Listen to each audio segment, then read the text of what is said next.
It is global news. You must recall that global news hired Rachel Gilmore for a time to tell us how we should discriminate against our friends and relatives.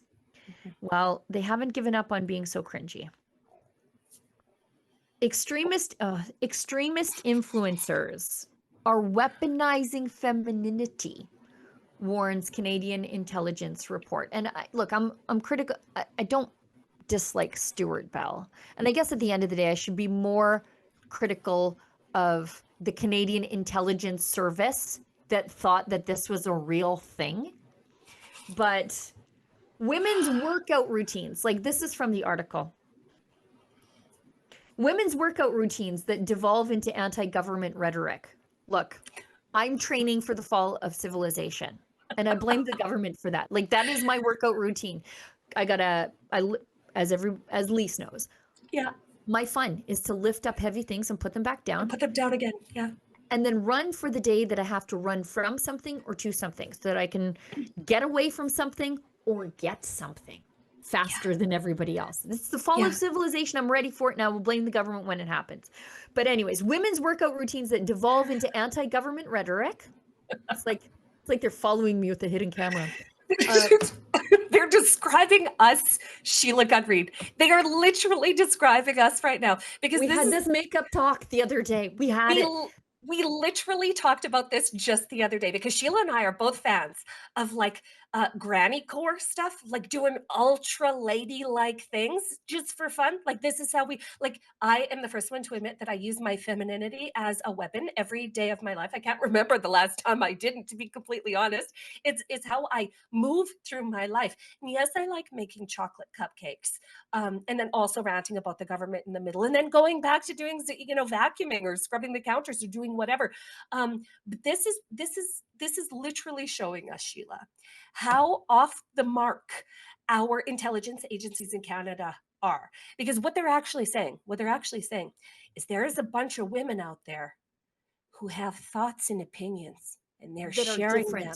Yeah, they're sharing them while they're doing ladylike things. And this is a threat. This is a threat. And I do believe, Sheila Gunn Reid, that this is the birth. Okay, this here report is the birth of like rebel moms. This is how we're just going to embrace it. We're just going to embrace this and run with it because only grants. Remember when we brought up only grants and our viewers went nuts. They were like, we would sign up for only grants. It just goes to show you that we are extremely feminine. We're going to lean into our femininity and we're not going to stop talking about things that matter to us. As a matter of fact, I think that this is the definition of misogyny, where you say, now sit down, little ladies. If you want to do workout videos or cooking videos or, your girly things, you must not talk about matters of importance. You must not. You must just contain it. This is an act of blatant misogyny by our intelligence community, and we're just going to make it work for us. Only grants coming soon. Point, because when I saw this, I was like, have you never met a normal woman? Because normal women actually talk about these things, right? Yeah, all the time. They think that we are supposed to have this homogenous viewpoint, one-dimensional, of being a bunch of pro-LGBTQ plus shallow feminists who only have one child because we care about climate change. Like, we're not supposed to, they want to say that we are not supposed to be like me. And look, Lise and I are kind of different. You can see we're kind of different in our appearance and stuff like that. I like to shoot things and lift up heavy things. Lise likes to drink wine and watch Real Housewives. But we are both valid women. But according to the Canadian intelligence agencies, our interests, our interests make us extreme, which is insane. Insane. As long as we just are pretty, Sheila Gunn Reid, as long as we just stand there and are pretty and don't say anything, well, then we're safe. Then we're marked safe by the Canadian intelligence community. But as soon as we have opinions, well, then that's what makes us dangerous. And it's my life goal to be a menace. So Well, it's so funny. It was only a matter of time before we went from toxic masculinity to weaponized femininity, To right? toxic femininity. Yeah. Yeah. The rest of this is stuff that you and I have actually talked about because we do think about the cultural and psychological implications We of live in it.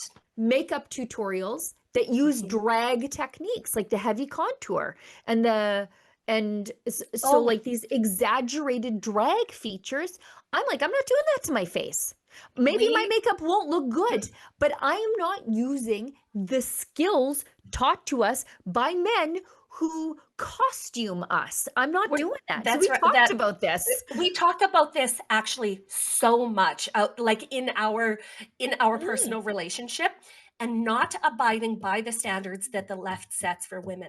So mm, we lean into the feminine parts of ourselves. yeah. We lean into all of our strengths, and we will be unstopped by whatever blatant misogyny this is. They say personal finance videos that blame immigrants for stealing jobs. Uh, it's a fact Yeah, that youth unemployment is affected by the temporary foreign workers program. Like the numbers are almost identical.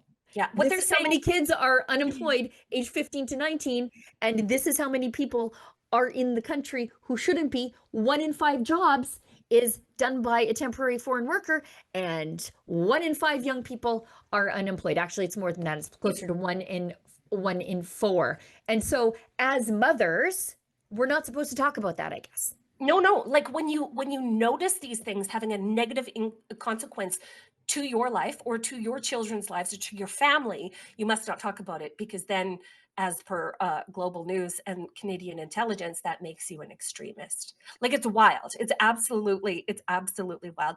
But this dovetails perfectly into Canadian intelligence saying that Right. parental rights advocates Traditional values are extremist, traditional right? values are extremists. Like we can just lump this all in the same pen. Yeah. But in any case, Rebel Fam, you can trust that me and Sheila Gunn Reid are going to be unchanging in this regard. We are Yeah. just going to keep on keeping on, and we are not going to let this phase us. As a Yeah. matter of fact, we're going to lean in. Yeah. Yeah. I We're was going to lean given in. sourdough advice long before everybody was into sourdough. I Hmm. gave I helped Tara make jam the other day online. She texted me for advice, and I was like, Tara, I saw it. I yeah. saw it. She's the Let best. me tell you how to get them jars to seal. Um, and anyways, this intelligence, uh, I guess, intel note, uh, basically says that us women who care about these things and not uh, being a welcoming space for men to be in our change rooms and stuff, Yeah. they're basically saying we're being used by the men as if we're not smart enough to come by these opinions honestly. They say these women foster a sense of community that creates spaces that put their followers at ease, thereby normalizing and mainstreaming extremist rhetoric, according to the strategic intelligence brief. You know, this is what they're saying. These women with their nice faces and their good ideas and their great opinions are luring other women to have nice faces, good opinions, and great ideas. And this is real dangerous for the deep state Imagine, who want to control them. It's bad news.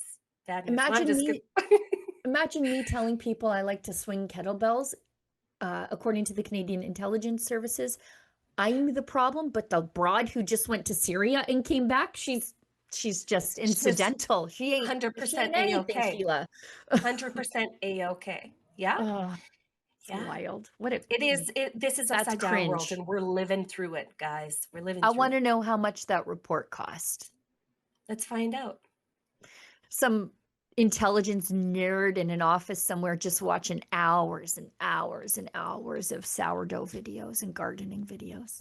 Yeah, reading mommy blogs, watching what the mommy bloggers are saying. And I'm uniquely qualified to talk about this. I was a mommy blogger. I didn't buy a diaper for any of my 4 kids Nice. for like the first 9 months of their lives.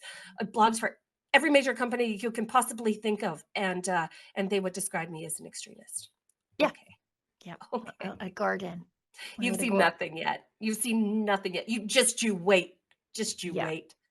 This is how like go outside and rototill another half acre for potatoes for next year.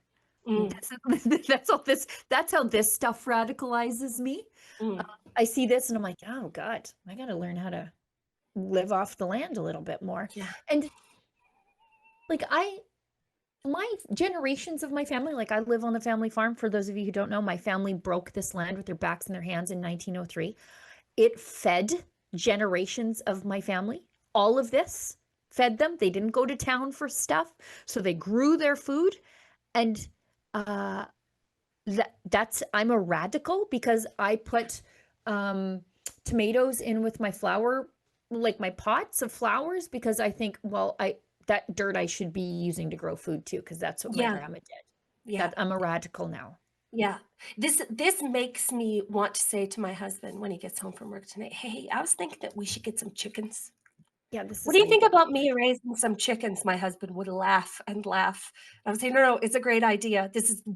We will have eggs and chickens for as long as we live. And Mhm. he will laugh and laugh. But then one day, okay, he will come home and we will have chickens. There will be Yep. chickens. Yep. And I'm just gonna, yeah, we're just gonna lead into it.